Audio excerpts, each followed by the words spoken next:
What's up, guys? It's Corbin Leverton here, driver of the number 25 Factory Polaris Razor. Sponsored by Tensor and Motul are my title sponsors this year, so we're out here trying to make a good showing for them and try to go get a couple more wins and keep this championship dreams alive, keep this points lead going, and get through another round clean.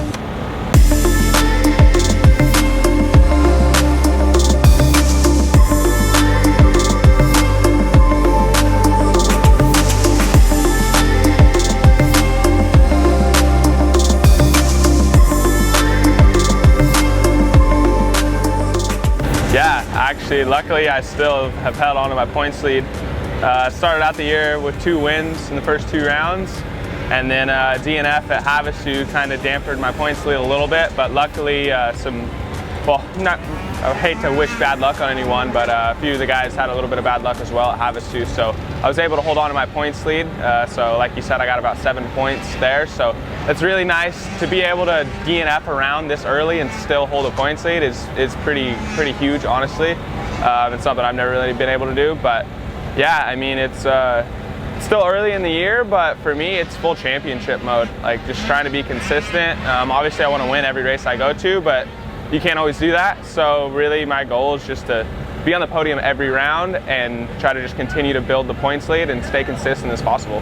As far as the Miller boys, man, it depends. It's kind of tough because Hunter's really seems like to be the consistent one. You can always count on him to be there and be there at the end. So he's, to be honest, he's more of what I worry about in the championship sense of it.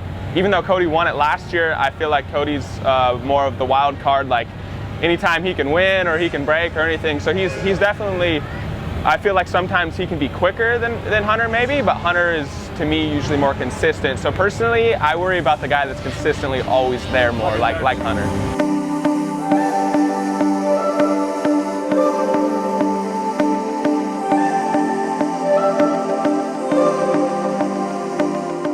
Hunter Miller from Greenville, Texas, and I drive for Can-Am Off-Road.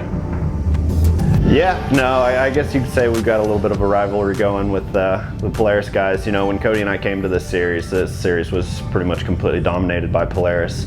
And we came in and went 1-2 last year in our Can-Ams. And, you know, we're trying to back it up this year. We started off a little slow, but we're getting our stuff together now and going to try to do it again.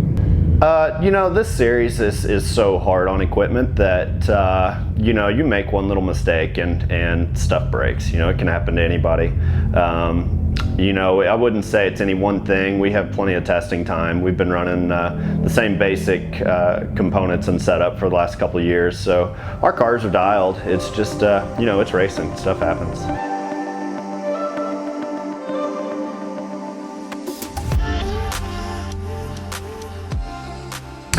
My name is Cody Miller. I'm out here at the WORCS race. I race for Can-Am Off-Road. The last round that we were out there at Lake Havasu was a bit rough for me. I started out second place behind Corbin, and Corbin and I were having a real tight race. He'd pull me and I'd come back, and then about midway through the race, I had a flat tire.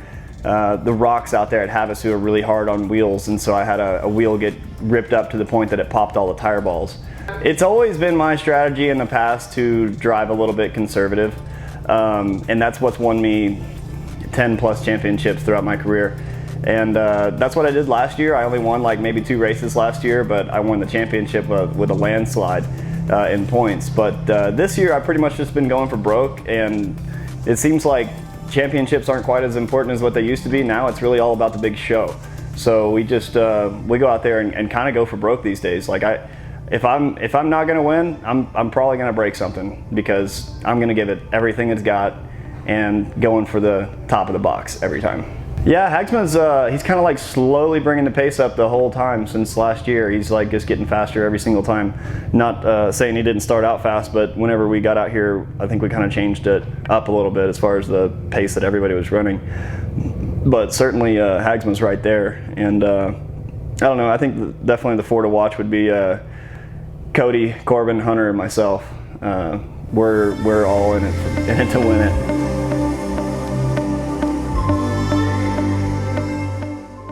Cody Bradbury, number 22, Polaris Factory Racing.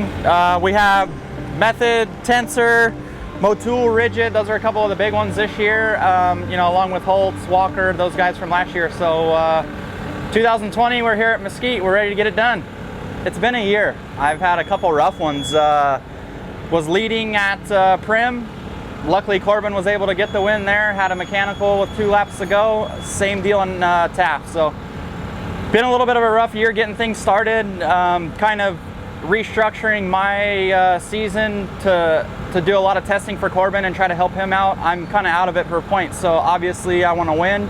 We'll try to get as many wins as we possibly can, but ultimately we want Corbin to get the championship. So any testing I can do for him, we're doing, and you know, we're running as a team deal. So as long as we can both try to finish on the box for the rest of the year, it'll be a good year for us.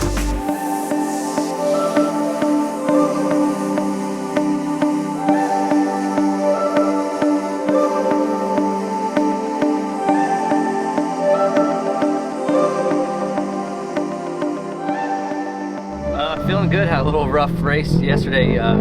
Barely made it past the second corner before getting smashed by Johnson, and it just smashed my front end. You know, so just looking forward to today and just, you know, get a good result.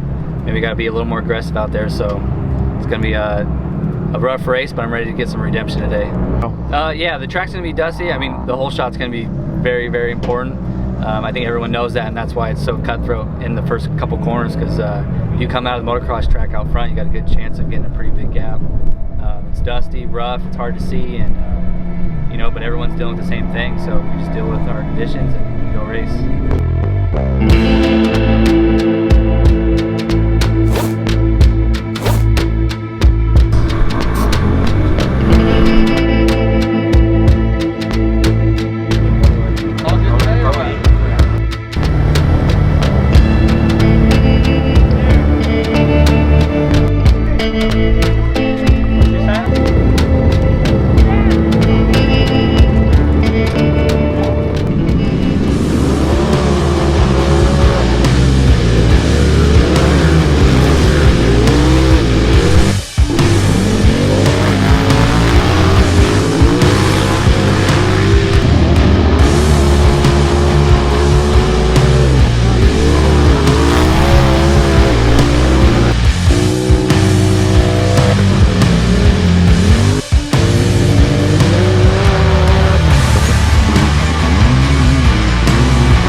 it felt like perfect all day. It was, that's days like that are nice for sure.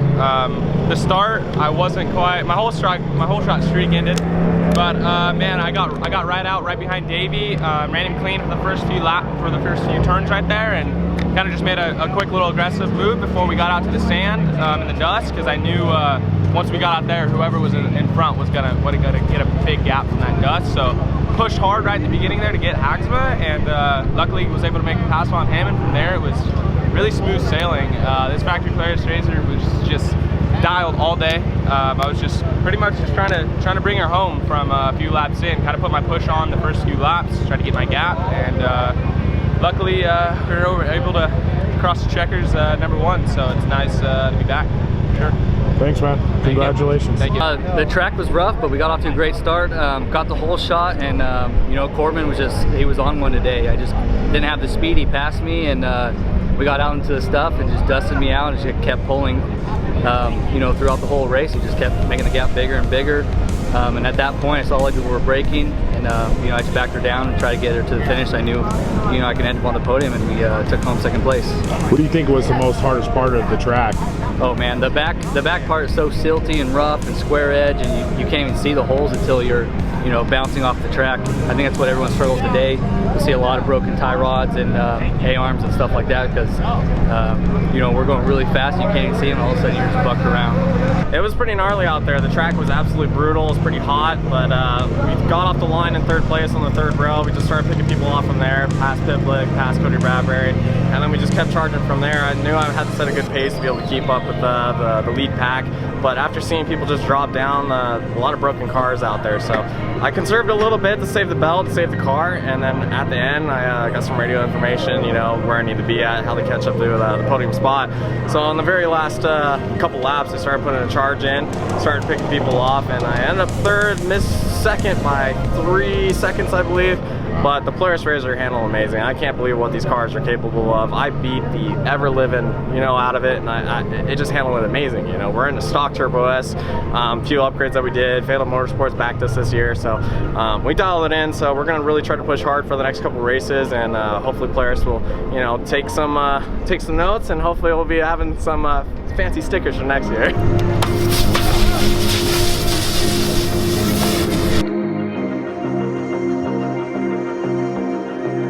Man, one of those years. Unfortunately, just got into the bumps a little bit and was turned just a tad, and it folded the lower arm and snapped all the pins off. So from there, it was over. We got next round, Havasu. We'll see what we can do. At this point, man, I'm just looking for a dang finish. So it's been a little bit embarrassing this year, to be honest with you.